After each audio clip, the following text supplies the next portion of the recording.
Summertime, the desert is awful hot, and the tar pavement is hotter, and you can see whole families caught and stranded out there under the signboards and cactuses, depending on the desert rabbits for something to eat. It's a big country, but we can take it.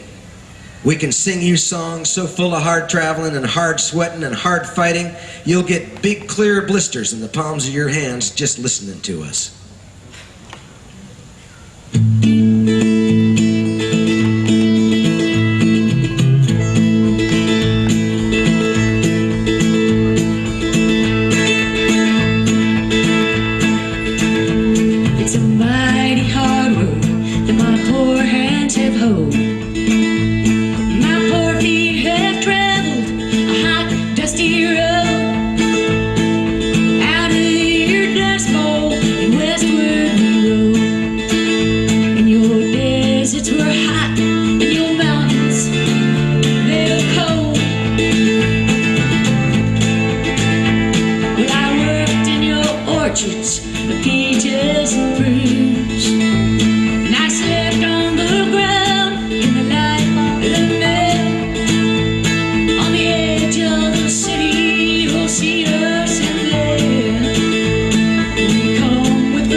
The authorities had begun monitoring all entry points along the border.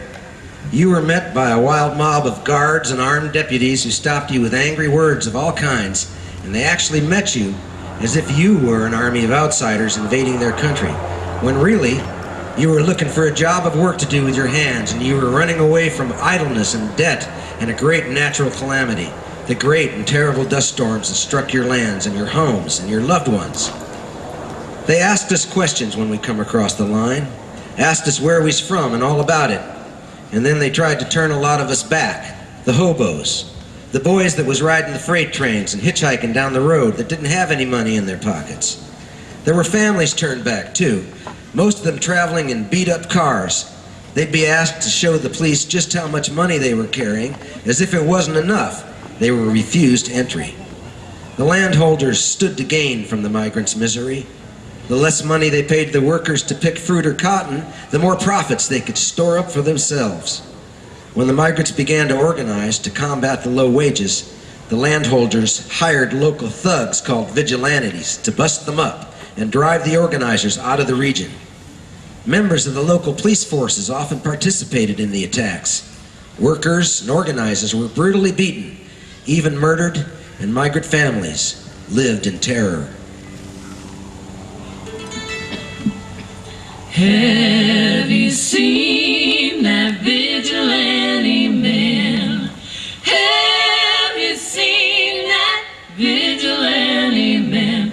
Have you seen that vigilante man? I've been hearing his name all over this land. Tell me, what is a vigilante man? Tell me, what is a vigilante man? Does he carry a club and pistol in his hand? Is that a vigilante man?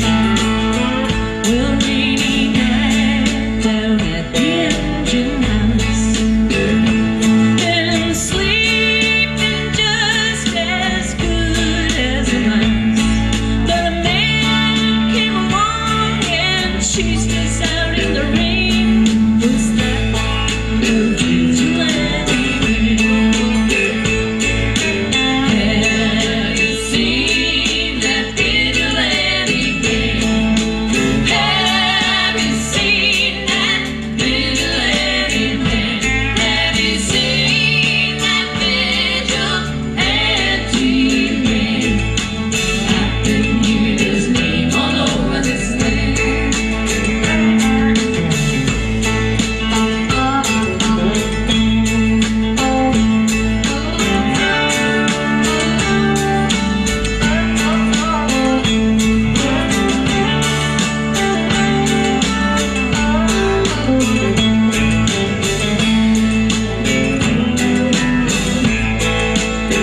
Well, Preacher Casey was just a working man, and he said, "Unite all you working men." They killed him in a river, some strange, strange men. Was that your vigilante man? Well, I travel round from town to town. Yeah, I travel round from town to town. They herded us around like a wild herd of cattle. Was that your vigilante man?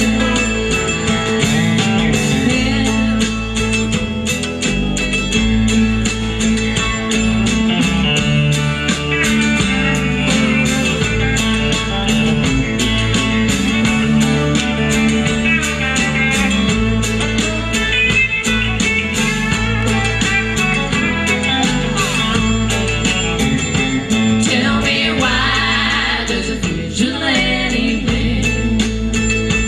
Tell me, why does a vigilante man carry that sawed-off shotgun in his hand? Would he shoot his brother and sister down? Have you seen that vigilante man? Have you seen that vigilante man?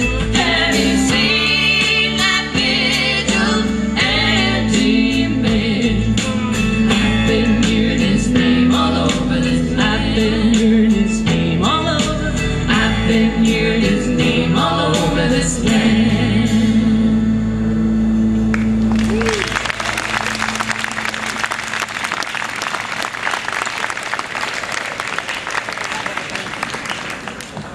Bob Dylan finished his last thoughts on Woody with this: "You can either go to the church of your choice, or you can go to the Brooklyn State Hospital. You'll find God in the church of your choice. You'll find Woody Guthrie in Brooklyn State Hospital. And though it's only my opinion, I may be right or wrong, you'll find them both in the Grand Canyon at sundown. The church of Woody Guthrie has inspired a lot of great singing. And Woody once said, "If I don't sing when I feel like singing, I go nuts, and I stay that way till I do sing." So let me introduce again a group of singers who'd go nuts if they weren't up here singing for you tonight. Over on the far left, my far left, your far right, the Burns Sisters.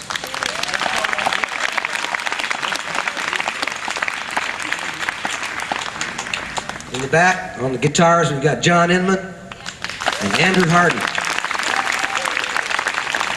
We've got our New York pal Greg on the drums, Jeff May on bass, Lloyd Maines on dobro, Radislav Lurkovic on keyboards, accordion, and piano. My name's Joel Rafael, and this is Jimmy LaFave.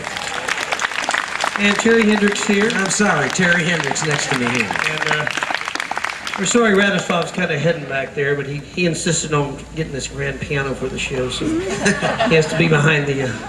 And Greg, our friend here, we just met him today, our drummer here. He's doing a great job. We can't even pronounce his last name. Greg Wiz.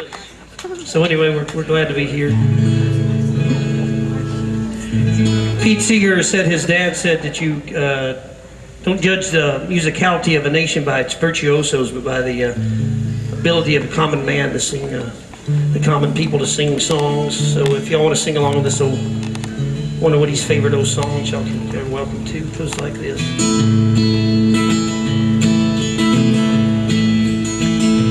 You gotta walk that lonesome valley.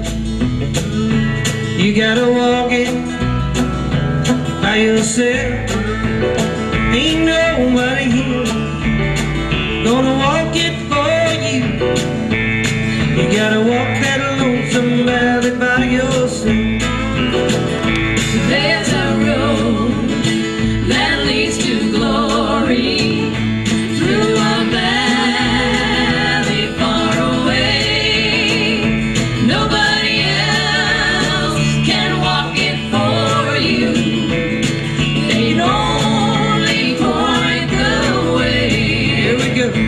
You gotta walk that lonesome valley. That lonesome valley. You gotta walk by yourself. By yourself. Nobody here walk it for you. You gotta walk that lonesome valley by yourself. Yeah, no man.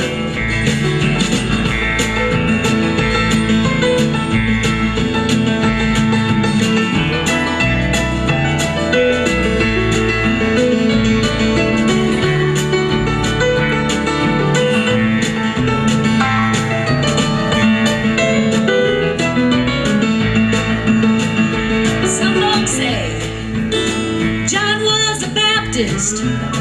Now some folks say John was a Jew.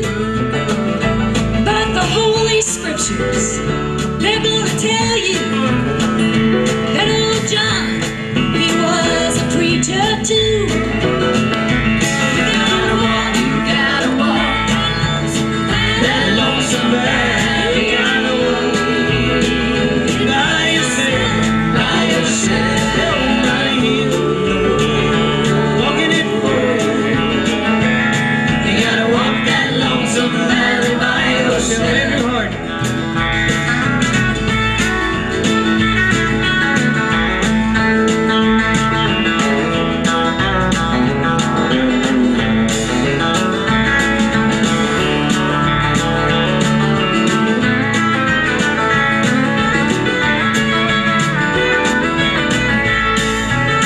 Oh, Daniel was a Bible hero.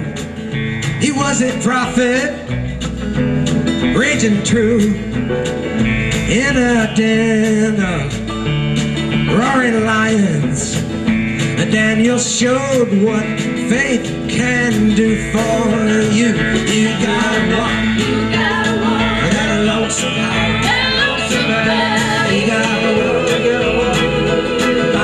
yourself. Walking by yourself. Ain't nobody here. Nobody here. I'm gonna walk it for you. Walk for it. You gotta walk that lonesome valley by yourself. Turn it around. Yeah, you gotta walk that lonesome valley by yourself.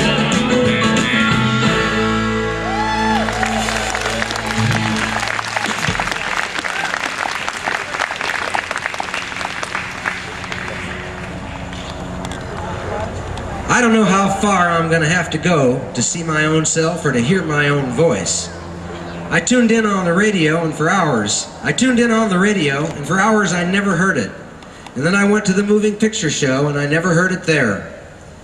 I put handsfuls of coins into machines and watched records turn, but the voice there was no voice of mine.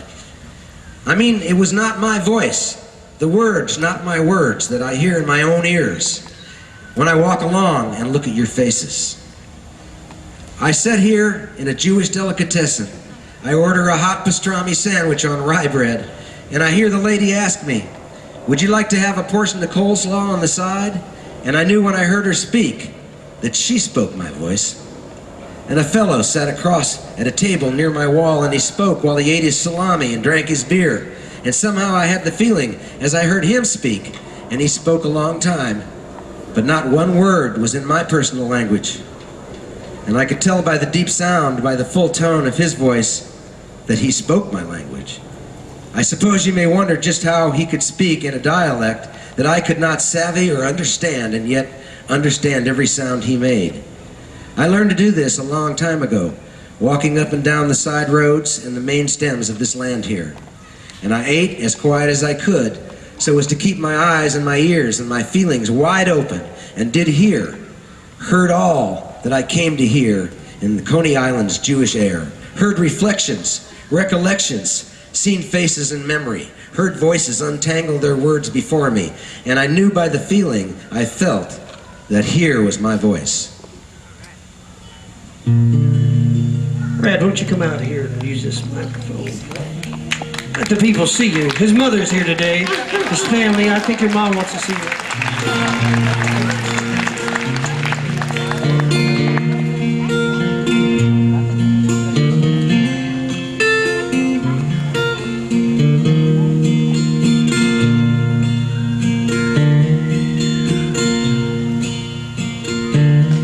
When the crops are in,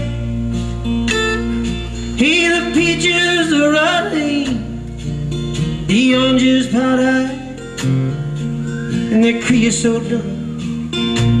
They're flying back to the Mexican border to spend all their money to wait back again.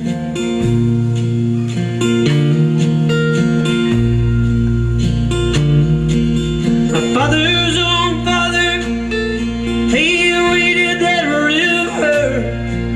He spent all the money he ever made in his life. My brothers and sisters, they go work in the fruit tree. They rode that truck till they broke down and died. So goodbye, my one.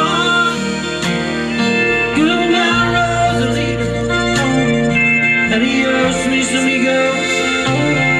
Jesus y Maria. They won't have a name when you ride the big airplane. And all they will call you will be deportee.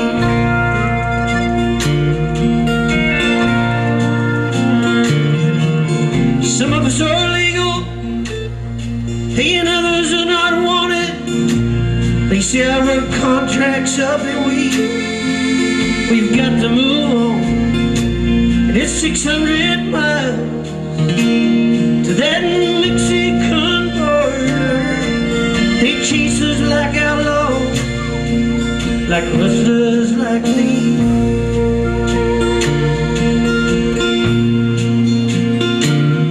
Hey, we died in your hills, we died in your deserts, up in your cocoa mountains, on your hot dusty plain. We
was a fireball of lightning.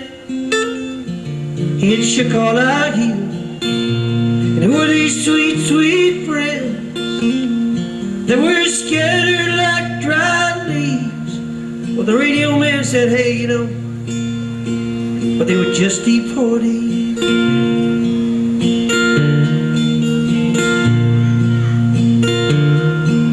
Was this the best way we can grow our big orchards?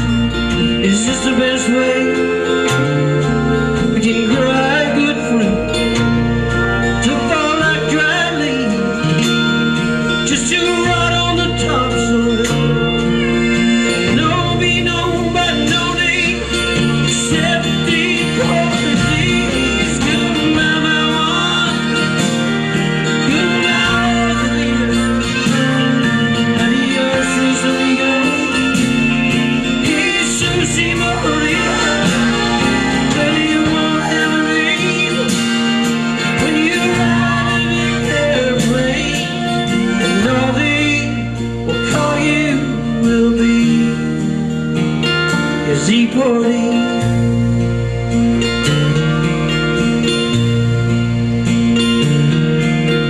And all they will call you will be deportee.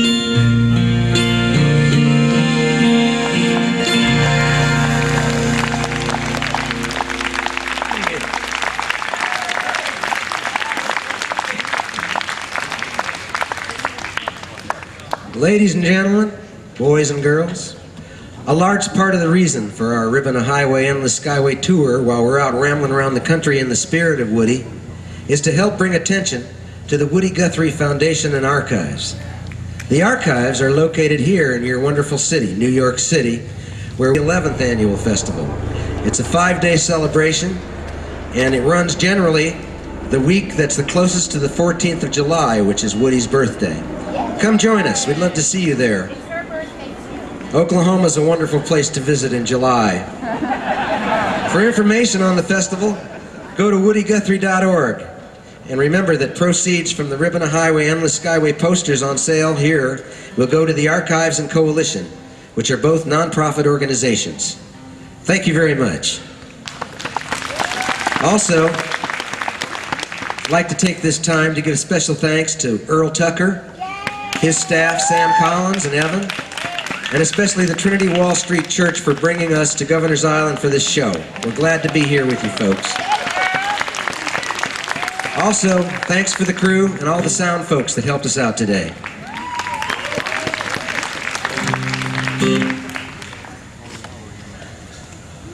By far my best audience for folk songs and ballads so far have been the kids.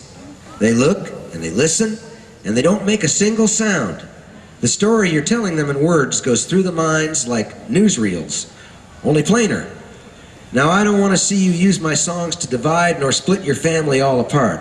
I mean, don't just buy these records and take them home so your kids can play around with them while you go off and do something else. Watch the kids. Do like they do. Act like they act. Yell like they yell. Dance the way you see them dance and sing like they sing. Work and rest the way the kids do. You'll be healthier. You'll be wealthier. You'll talk wiser. You'll go higher, do better, live longer here amongst us. If only you jump in there and swim around in these songs and do like the kids do. I don't want the kids to be grown-ups. I want to see the grown folks be kids. Kids first. Hobos second. Rich folks last. And I don't give a damn if you like it or not.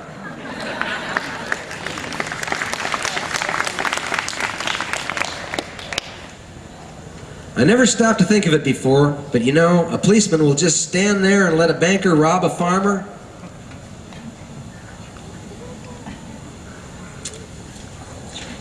That's right. Sorry, I went too far. This is my first narrating job.